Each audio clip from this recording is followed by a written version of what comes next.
La felicidad. ¿Qué nos hace felices?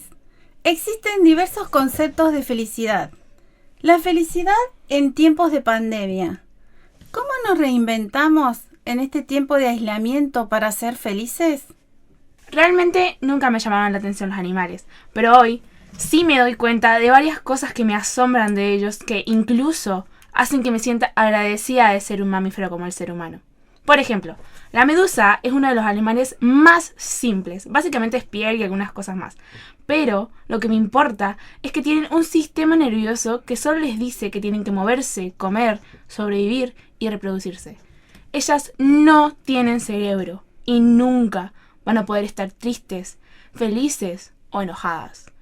Es por esto que aunque muchos no lo tengamos en cuenta, nuestra felicidad depende de nuestro cerebro, ya que al no tenerlo, no podríamos sentir. Pero ¿dónde está la felicidad exactamente? ¿Solo en nuestro cerebro o hay algo más? En realidad, la felicidad sí está en nuestro cerebro, pero también está donde uno quiere que esté. Recurramos a nuestro propio significado de felicidad. En mi caso, yo sostengo que la felicidad es una frecuencia de emociones positivas emitidas en nuestro cerebro gracias a reacciones químicas que se producen en el mismo y que a la vez estas reacciones químicas dependen de estímulos sociales externos. Y a ver, ¿qué quiere decir esto? Que las reacciones químicas que se producen en nuestro cerebro para ser felices se producen gracias a estos estímulos sociales que recibe nuestro cuerpo. Ese saludo, ese abrazo, esa risa con amigos son las señales que recibimos para producir estas reacciones químicas de felicidad. Pero ¿qué pasa ahora cuando no recibimos estos estímulos? Me pasó algo similar al principio de esta pandemia. Sentía que estaba perdida al no recibir los estímulos sociales a lo que estaba acostumbrada, que, sumado al nuevo modo de vida al que me tenía que acostumbrar, mi estado de ánimo no estaba tirando para el equipo de la felicidad. Luego descubrí cuál era la verdadera causa de mi estado de ánimo.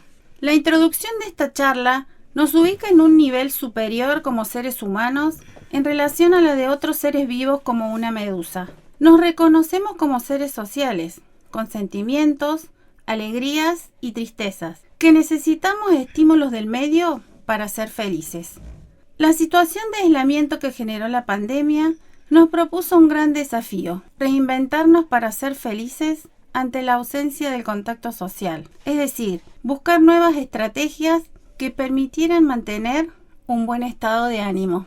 Tal cual lo expresás, Valentina, es muy importante lo que acabas de decir, porque fundamentalmente sabemos muy bien que el corazón es netamente un órgano, que todo trabaja en función, nuestros estímulos, del cerebro. Y la neurociencia está estudiando este efecto de la pandemia, donde está comprobado que lo que nos ha hecho mal es distanciarnos socialmente. Uno cree que el distanciamiento físico debe ser social, debe ser de la pérdida de contacto, y esta tecnología nos llevó este tiempo a reprogramarnos, a estar en contacto con nuestros familiares vía WhatsApp, Zoom, las nuevas tendencias, Facebook. Entonces tenemos que entender, creo que nos ha dejado muy claro que el distanciamiento debe ser físico, pero no social. Y sobre todo en nuestros adultos mayores, que necesitan del contacto, del llamado, del cariño y del afecto, porque está comprobado que la ausencia de todo ello genera un deterioro en la salud emocional, lo cual es muy importante y por sobre todas las cosas necesario. Eso es lo que nos distingue entre seres racionales y entre los animales. Tal cual, eso forma parte justamente de estas nuevas estrategias que en todo caso surgieron a partir de que se instaló la virtualidad y en este tiempo de pandemia, ¿no? Por eso el interrogante, ¿cómo nos reinventamos en este tiempo de aislamiento justamente para ser felices? Exacto, bueno, y respondiendo a ese interrogante, a pesar de que no exista este tutorial del que estamos hablando, que podamos ver y que nos diga los pasos que debemos seguir para ser felices, gracias a diferentes investigaciones, sí se descubrieron algunos factores que son aplicables a todos nosotros. Por ejemplo, el tener un propósito en la vida, y no estoy hablando de preguntarnos por qué existimos en esta vida, sino que me refiero a que una persona debe ponerse metas en la vida, que puede ser a largo plazo o a corto plazo, pero lo importante es que las tengamos y que queramos cumplirlas. También nos hace ser más felices estar en, como lo llaman los científicos, un estado de flow, es decir, ese momento en el que estamos tan concentrados en algo que el resto del mundo desaparece y solo estamos nosotros y la actividad. Pero ahora, ¿cuántos momentos de esos tenemos al día o a la semana? Por último, existe un factor referido a esa capacidad de nuestro cerebro de pensar en escenarios futuros o en escenarios pasados, ya que a veces no nos hace bien y no nos permite estar concentrados en el presente. Por ende, un cerebro concentrado en el hoy es un cerebro feliz. Y como dijo un autor en algún momento de nuestra historia, si estás deprimido, estás viviendo en el pasado. Si estás ansioso, estás viviendo en el futuro. Y si estás en paz, estás viviendo en el presente. Bien, después de escuchar estas palabras del autor, considero que la forma en que se expresa el contenido de esta charla transfiere a las personas un sentimiento que provoca en cada una interrogantes como ¿qué nos hace felices? ¿Cuáles son nuestros proyectos?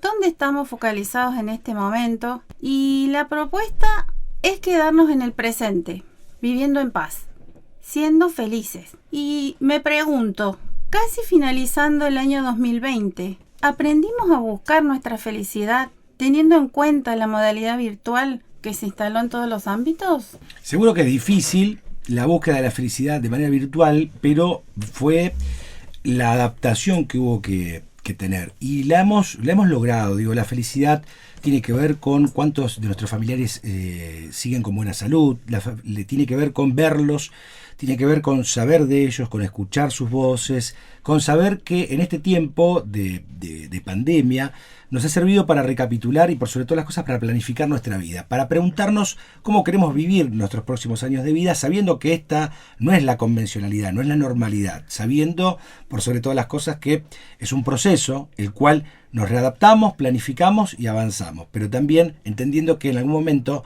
es del disfrute de la costumbre nuestra hasta ir a una tienda no virtual, dialogar, pensar, interactuar socialmente, y eso también es parte de nuestra felicidad, la vida social. Mientras más conectados estamos socialmente, más felices somos.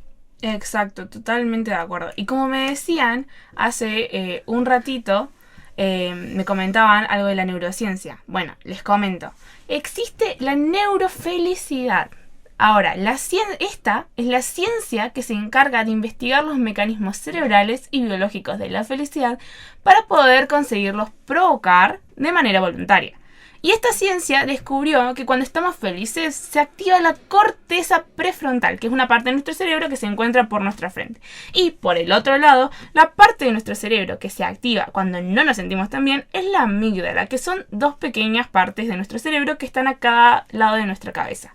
Ahora, entendiendo esto, podemos decir que solo para ser felices necesitamos saber cómo activar la parte buena y tratar de no activar la parte mala. Sin embargo, no es tan fácil como suena, ya que para que se active nuestra parte buena hay que tener en cuenta los siguientes 3 factores. El primero es la composición genética, que es el factor que menos nos influye en este momento. El segundo son las situaciones de la vida, que influyen un poco más y que pueden ser favorables o no. Por ejemplo, yo en un momento me pregunté si era una situación favorable estar en una pandemia donde los estímulos que recibimos no son los mismos. Por último, el tercer factor y el más determinante para nuestra felicidad es el de nuestras expectativas. Bueno, Valentina, este aporte desde la neurofelicidad, considerando los factores a tener en cuenta, se presenta desde mi punto de vista como una conjunción entre la ciencia y la felicidad. ¿Y cuál es el punto de encuentro?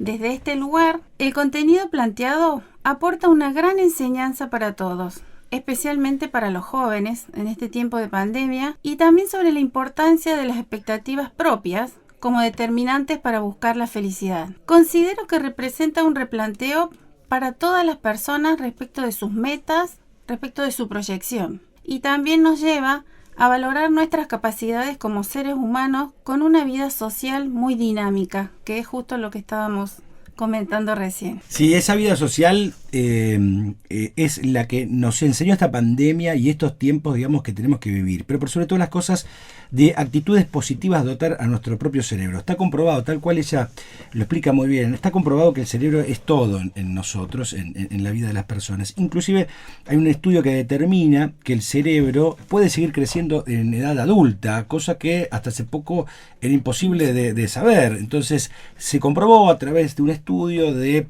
quienes sacan su licencia de conducir en Inglaterra, en el Reino Unido, que tienen que estudiar muchas calles, que tarda 3 años el examen, y notaron un crecimiento precisamente cerebral en un determinado lugar. Ahora, eso significa que también crece con estímulos, crece con felicidad, no se detiene. Entonces es genial empezar a descubrir y a redescubrir a través de lo que nos propone Valentina, en una ciencia que todavía no termina de tener concreciones ni conclusiones. Es decir, esto todavía es etapa investigativa de proceso de crecimiento y de aprendizaje. Claro, totalmente, pero escuchen, ahora, ¿no es loco darse cuenta que la felicidad es tan importante para las personas que hasta logró llegar a tener su propia ciencia? Porque para que los gobiernos inviertan en esta ciencia, debe haber alguna razón importante, ¿no? Y es acá donde entra nuestro último factor, el de nuestras expectativas para afrontar las distintas situaciones de la vida, es decir, nuestra actitud ante las cosas. Por encima de nuestra genética y por encima de la situación en la que nos encontremos, podemos ser felices o podemos ser más felices de lo que ya somos, si queremos, obvio.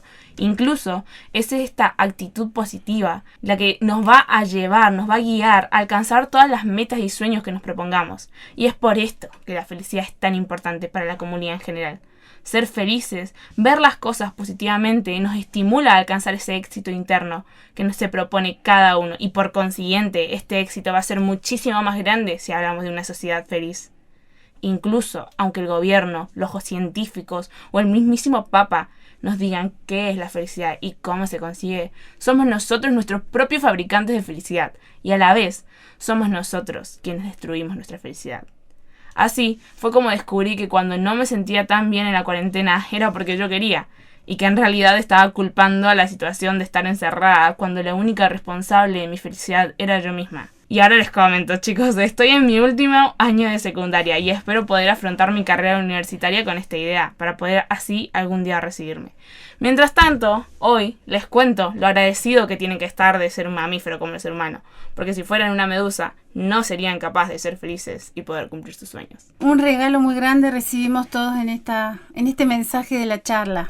Esta charla nos transmite un mensaje de alegría y una actitud positiva frente a la vida. Realza la importancia de las expectativas propias, de nuestros proyectos de realización como seres humanos, y también para afrontar los desafíos con mucho optimismo y poder superarlos. Lo que plantea Valentina, y es genial, porque me trae a la memoria un estudio de una universidad del Reino Unido también, donde determinaron el estudio de la felicidad. Y en ese estudio de la felicidad duró muchos años, aproximadamente 60, 70 años el estudio, que los propios iniciadores del proyecto, algunos fallecieron, y comprobaron gente que terminó en la política, fueron grandes empresarios, otras personas que vivieron en situación de calle y otras personas que triunfaron en lo artístico. Y el estudio determinó que la felicidad verdadera, los estímulos sensoriales del cerebro, estaban determinadas por el contacto social, por la familia, por los amigos, por el mejor desarrollo que tenía la persona, independientemente de los logros pergaminos, económicos, mundiales, académicos. Es decir, que lo que determina la verdadera felicidad es ese contacto con nuestros seres sociales, con nuestros semejantes.